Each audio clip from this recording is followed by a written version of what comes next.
कैसे हो मेरे दोस्तों। चल गया रगड़ा और उठा के पटक दिया इंडिया ने ऑस्ट्रेलिया को T20 सीरीज में 1-0 से पिछड़ने के बाद। होम सीरीज तो वैसे भी हमको कोई हिला के रख नहीं सकता है, लेकिन मेन फोकस देखो पूरा T20 वर्ल्ड कप 2022 के ऊपर ही है और ऑस्ट्रेलिया को हराना टीम इंडिया को बूस्ट तो देगा ही। वैसे ऑस्ट्रेलिया ना माइंड गेम्स बहुत खेलती है, हल्की लगती है लेकिन हल्की है नहीं। ये भारत की कंडीशंस थी जहां पर देखो परफॉर्मेंस ऑस्ट्रेलिया का भी झाम फाड़ ही था। अब बारी आई ऑस्ट्रेलिया में तो देखो वो भी तो स्ट्रांग होंगे ही ना वहां पर। हाँ, माना कि आईसीसी इवेंट है, उसके अकॉर्डिंग वर्ल्ड स्टैंडर्ड्स के हिसाब से पिचेस होती हैं, लेकिन मिट्टी तो ऑस्ट्रेलिया की ही होगी, वो थोड़ी ना दुबई से ले आएंगे आप लोग। तो दोस्तों जीत पर टीम इंडिया को बहुत सारी मुबारकबाद। और अगला मिशन साउथ अफ्रीका आ गई है इंडिया, उनसे भी T20 सीरीज में 2-2 हाथ किए जाएंगे। फिर चलिए 5 पॉइंट्स पर हम आज चर्चा करेंगे जो देखने को मिले India versus Australia T20 series में। तो आपसे बस इतना ही अनुरोध है कि वीडियो को दबा के एकदम लास्ट तक देखिएगा। मामला थोड़ा गहन चिंतन वाला है। 15 साल का इंतजार बहुत हो लिया, कप को लाने की व्याकुलता ज्यादा ही है। चलो बात करते हैं पॉइंट नंबर 1 की तरफ, वो है भुवनेश्वर कुमार और हर्षल पटेल। पहले कराओ भैया, जितना ओवर फिकवाना है ना भुवी भाई से कराओ, लेकिन गलती से भी 19वां ओवर दे मत देना इनको अब से, तो क्योंकि क्या है ना 20 बाद में आता है और 19 पहले आ जाता है। 19 बढ़िया हो तभी तो 20 में मजा सा आ जाता है ना। लेकिन भुवी भाई की किस्मत पता नहीं क्या हो के दे गई है। एशिया कप से जो निमूजी लगी हुई है ना 19वें ओवर की, वो खत्म होने का नाम ही नहीं लेके दे रही है। पावर प्ले में भी देखो थोड़ी सी मीडियोकर सी ही बॉलिंग डाल रहे हैं, अब पता नहीं क्या हो रहा है। अच्छा, एक इंटरेस्टिंग चीज ये भी है कि जब जब जसप्रीत बुमराह दूसरे एंड से होते हैं तो हवा सही सी चलती है, लेकिन जब तो वो होते नहीं है तो फिर पता नहीं क्यों सी हिलने लग जाती है। अब दबाव बड़ा ही खराब होता है बाबू भैया। अब आखिरी T20 मैच में भी आपने देखा होगा, बॉलिंग करने आए तो कैमरन ग्रीन पहले से ही भड़ाम भड़ूम करने लग गए थे, तो फिर समझ में आ कि इनको दिया कुछ नहीं और लेंथ भी ना बहुत ही प्रिडिक्टेबल सी डाल रहे थे। अरे ऐसा ना कराओ भैया, लुटिया डूब के किनारे लग जाएगी। बहुत उम्मीद है भाई आपसे सबकी, तो फॉर्म वॉर्म तो देखो आ जाती है, थोड़ी सी मेहनत और डिसिप्लिन से मामला सही हो जाएगा। वहीं पर बात अगर तो हर्षल पटेल की करे तो भैया की वजह से दीपक चहर रिजर्व में पीली जर्सी पहन के बैठ गए हैं और इंजरी के बाद ये आए लगा बंतुल बुकारे में बहुत कुछ लोड करके आए होंगे, लेकिन भैया क्या ही तो सुताई हुई अगले की, बहुत मारे गए। इतने के बीच में पानी पीने को नसीब नहीं हुआ इनको। अब हर्षल स्पेशलिस्ट एकदम समझे जा रहे हैं डेथ ओवर्स के, लेकिन वहां पर भी परफॉर्मेंस आके दे नहीं रही है ऑस्ट्रेलियन सीरीज के अगेंस्ट। और तो और रन्स ऐसे लीक कर रहे हैं कि घर में नल की टोटी ही खोल के आ गए हों। तो डेथ ओवर बॉलिंग एक मेजर कंसर्न है टीम इंडिया के लिए, तो वहां पर ट्विकिंग करी जा सकती है क्योंकि वहां पर चांस ज्यादा मिलेगा नहीं। पॉइंट नंबर 2, अक्षर पटेल। अरे गजब का ही रौला काट दिया भाई ने, एक दबाव था इन पे भी। जडेजा को अच्छे से रिप्लेस कर पाएंगे कि नहीं, तो भाई साहब किया और क्या ही शानदार किया कि सीधे मैन ऑफ द सीरीज उठा के ही ले गए। हर मैच में विकेट, पावर प्ले में तक बॉलिंग, जहां पर यूजी चहल चले नहीं वहां पर भी अक्षर पटेल आपको चल के दिए। फर्क ही नहीं पड़ता है कि रन्स कितने बनाए हैं या फिर क्या किया है, किस लिए किया है, लेकिन जब जब विकेट्स की दरकार टीम इंडिया को हुई तब तब ब्रेक थ्रूज निकाल कर दिए। अब क्या तो एरॉन फिंच और क्या ही स्टीव स्मिथ, सबकी नाक में दम भरा अक्षर पटेल ने। सच में यार मैं बहुत बड़ा फैन अक्षर का हूं नहीं, लेकिन ऐसा परफॉर्मेंस ऑस्ट्रेलियन जैसी साइड के सामने अगेंस्ट क्वालिटी लाइनअप, टैलेंट तो भाई साहब है और बढ़िया तरीके से अपने आप को प्रदर्शित किया अक्षर भाई ने। अक्सर की आर्म बॉल जिस ट्रेजेक्ट्री और एंगल से ये डिलीवरी कर रहे थे और ब्रेक थ्रूज निकाल के दे रहे थे, मजा तो देखने को बहुत मिला। और लास्ट T20 मैच में तो बॉल ग्रिप पर भी गिर के स्पिन हो रहा था इनका, जो अमूमन बहुत ही रेयर साइट है अक्षर पटेल जैसे बॉलर के लिए। तो भाई एक्सेप्शनल परफॉर्मेंस और हमारी तरफ से well played Bapu. Point number 3, Rohit Sharma. अब हिटमैन वाले अवतार के तो दर्शन सेकंड मैच में तो हो ही गए थे जब कुल मैच ही 8 ओवर्स का हो गया था, लेकिन जो पर्सनली समझ में नहीं आ रही है मुझे बात, वो है रोहित शर्मा का अल्ट्रा अटैकिंग अप्रोच बैटिंग में। फायदा यह है कि दे चौके दे छक्के मजेदार देखने को मिलता है और पैसा फुल वसूल होता है।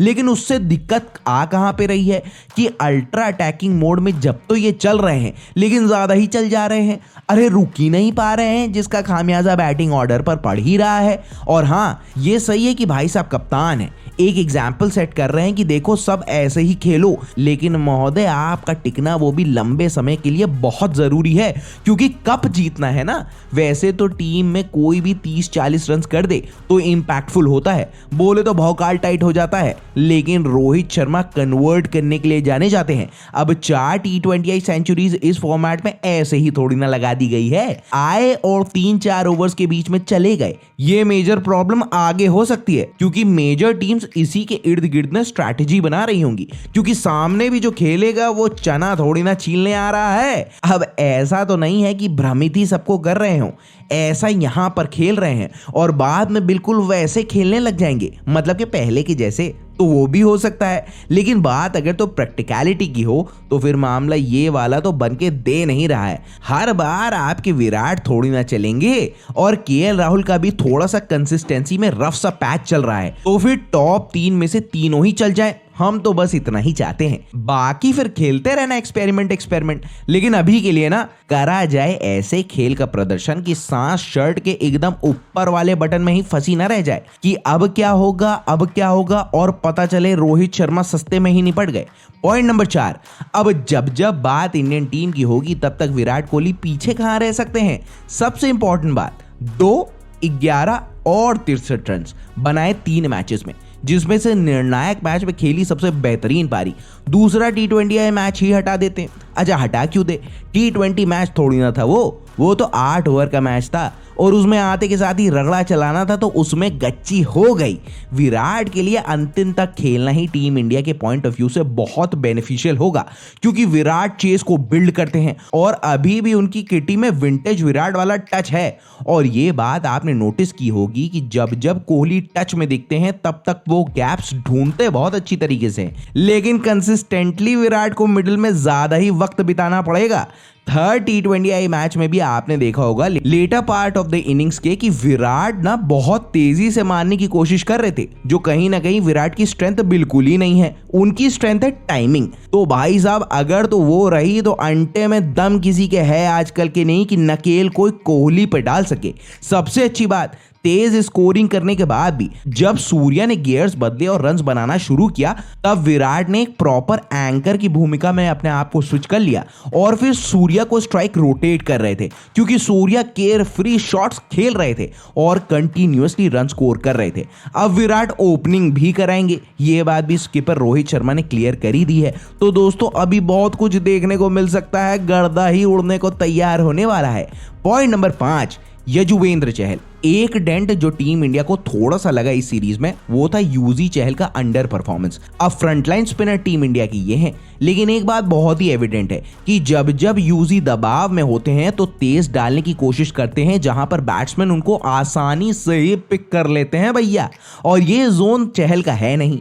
उनका एग्रेशन तब आता है जब वो स्लोअर थ्रू द एयर करके बॉलिंग को टर्न कराते हैं, तो डिफेंसिव अप्रोच जो है वो पॉजिटिव बन के उभरता नहीं है इनका। ये सब कोई और कर नहीं सकता है, तो यहां पर चहल के ऊपर रिस्पॉन्सिबिलिटी ज्यादा ही है। अब फटाक से बात कर लेते हैं दिनेश कार्तिक, हार्दिक पांड्या और जसप्रीत बुमराह की। तो दिनेश कार्तिक उसी कट टू कट रोल में हैं, जो समय की डिमांड उनसे है और एक्सपेक्टेशन भी डेकी भैया से है।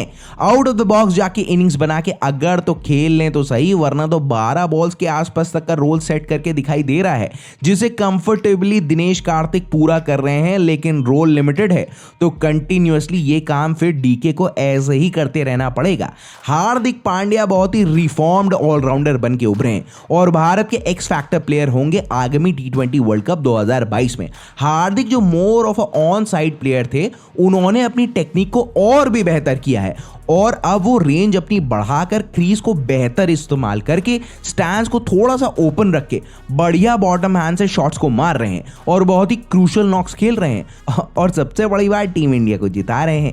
वहीं पर बॉलिंग में भी वो मेजरली अपनी हार्ड लेंथ को भी बैक कर रहे हैं जो उनकी स्टॉक बॉल है। जसप्रीत बुमराह इंजरी के बाद से वापस आए और उसके आने के बाद उनका प्रदर्शन ठीक सही रहा है, लेकिन जो अंटे में यॉर्कर्स आ रही है ना, स्पेशली वो फिंच वाली, वही तो असली मामला है। बाकी तो जस्सी जैसा कोई है नहीं और समय के साथ ही साथ और भी परिपक्व बुमराह दिखेंगे। सूर्या का जो काम उनको अलॉट हुआ है वो बेहतर कर रहे हैं और टीम के लिए निर्णायक हैं और स्पेशली जिस रेंज में एक साथ सूर्य कुमार यादव स्ट्रोक्स खेल रहे हैं वो उनको बहुत ऊपर तक का बैट्समैन बना रहा है। हार्दिक पांड्या के बाद टीम इनके ऊपर बहुत डिपेंड करती है मिडिल ऑर्डर में। अब देखो, बात कर ले तुरंत के साथ ऑस्ट्रेलियंस की, तो सबसे बड़ी खोज ऑस्ट्रेलिया की जो आए हैं और मारा जिन्होंने वो है कैमरन ग्रीन। मिडिल ऑर्डर से डायरेक्ट ओपनिंग स्लॉट दिया गया है और मौके का जो फायदा उठाया जाता है ना, वो तो कोई कैमरन ग्रीन से सीखे। हाइट बहुत अच्छी है तो उनके पास रीच बहुत ही बढ़िया है बॉल को कहीं भी मारने के लिए, गैप्स को बाइसेक्ट अच्छा करते हैं और अल्ट्रा एग्रेसिव बैट्समैन है। लेकिन अफसोस कि ग्रीन टीम ऑस्ट्रेलिया की वर्ल्ड कप टीम में शामिल नहीं है। अब क्या पता है ऐसे परफॉर्मेंस के बाद रीथिंक किया जाए इनके स्लॉट के ऊपर। बैटिंग में एरन फिंच, स्टीव स्मिथ और ग्लेन मैक्सवेल का फॉर्म ऑस्ट्रेलिया को परेशान कर रहा है, लेकिन तीनों ही बैट्समैन डिटरमाइंड है अपनी फॉर्म को बैक करने के लिए। लेकिन हाँ, बहुत कुछ इन पर डिपेंडेंट तो है ही। जॉश हेजलवुड भी आखिरी मैच में एकदम बेअसर दिखे, वो तो फ्रंटलाइन बॉलर हैं, फिर चल के तो देना मांगता है ना भैया। तो दोस्तों, ये था समीकरण India versus Australia T20I series का।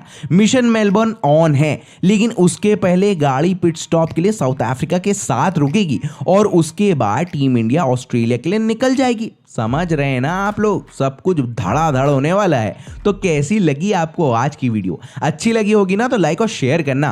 कंटेंट पसंद आया हुआ होगा तो चैनल को सब्सक्राइब कर देना दोस्तों, अच्छा सही लगेगा, और बेल आइकॉन भी प्रेस जरूर करना। अरे तभी तो पता चलेगा कि आपके चैनल स्विंग की नई वीडियो मार्केट में आ गई है। फिर मस्त अपनी सुविधा के अनुसार वीडियो देखना, लेकिन हाँ, अपना और अपने घर वालों का ना मस्त जिंदाबाद और जोरदार तरीके से ध्यान रखना, वो बहुत ही ज्यादा इंपॉर्टेंट बात है। ठीक है, फिर मिलता हूं मैं आपसे। थोड़ा सा गला डाउन है, एडजस्ट कर लेना।